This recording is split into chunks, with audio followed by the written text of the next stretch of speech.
So we talked a little bit about why a wedding website might be a great idea in our last video. The short answer being that it can be a great place to organize all the important stuff that relates to your wedding in one easy to access place for all your guests and your vendors. In this video, we're gonna be walking you through step by step to create your own wedding website using our favorite platform, Zola. Like we mentioned before, there are a lot of great options when it comes to building your wedding website, and while they all have their own strengths and setbacks, we believe that Zola is our favorite. So for that reason, we're gonna use Zola for this example, but you shouldn't spend too much time deciding on which platform works best for you because they can all do the job just fine. I would also recommend not skipping this video because it's gonna directly relate to the following few videos where we'll be walking you through creating your wedding schedule, your guest accommodations, your registry, and anything else that you will likely be needing. We will then be linking those items directly to your wedding website for ease of access. It really doesn't matter if you've just got a backyard wedding with 50 people or a 400-person wedding at the chateau. This is something that everyone will be glad they did. So we're gonna start by heading over to zola.com.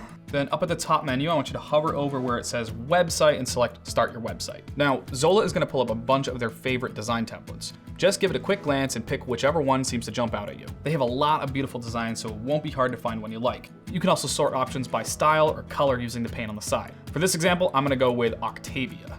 Now, I wanna see this in all its glory as it is, so I'm just gonna click see a preview. This lets me navigate the template website to see if it feels like something I would like to use. It's bold, yet simple, got a lot of dead space, kind of draws your attention into the information in the middle, which is edgy and hip, just like me, so I'm gonna go with it. Now, Zola's gonna just ask me a few easy questions about myself, my partner, and a few relevant details about the wedding day. So for this example, we're gonna create a website for Olivia and Christopher.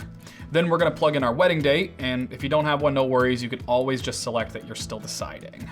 Then they're gonna ask if I've already booked a venue, which I'm gonna say yes. For the wedding, I'm gonna use one of my favorite venues, which is Owl's Nest Resort in Thornton, New Hampshire. Finally, they're just gonna have you create an account to link everything together. This is where you would use your wedding email address that we talked about before. So we're gonna do oliviaandchrisnewman@gmail.com. And once you've got that entered, you'll be brought to the website overview page. Now, side note, sometimes people get kicked back to the home page instead.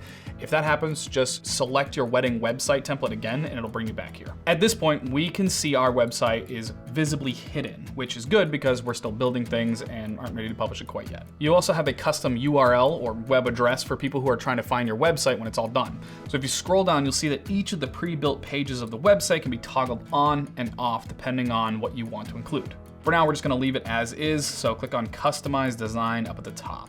The great thing about this is that even though we're starting with a beautiful template, there's still tons of customization you can do to personalize things if you want to. I'm gonna go change the background to beige and select a nice font. Then you're gonna wanna head back to the website overview and scroll down to the what to do next checklist on the right-hand side. We're just gonna go right down the list since they make it nice and easy. I'm gonna upload a nice photo for our header, then I'm gonna start plugging in my wedding details. I can also do a welcome message if I'd like to, or just let the picture do the talking. And where it asks for an address for the wedding, I like to list the name of the venue and the town or the state, because I don't know, I just think it looks a bit nicer and it's a bit more specific. And we'll throw in a nifty hashtag as well, Newly Newman. Looks good, and don't forget to save those changes. All right, so last thing we're gonna do is add a story. Now, this isn't required or anything, but it's a nice touch. It adds some depth to the page for your visitors. And for your vendors who are just getting to know you, this is a great way for them to learn about who you are before the big day. Now, I can't speak for everyone, but I always personally try to do my best to really get to know the couples I work with. Because to me, what separates the wedding videos from the wedding films,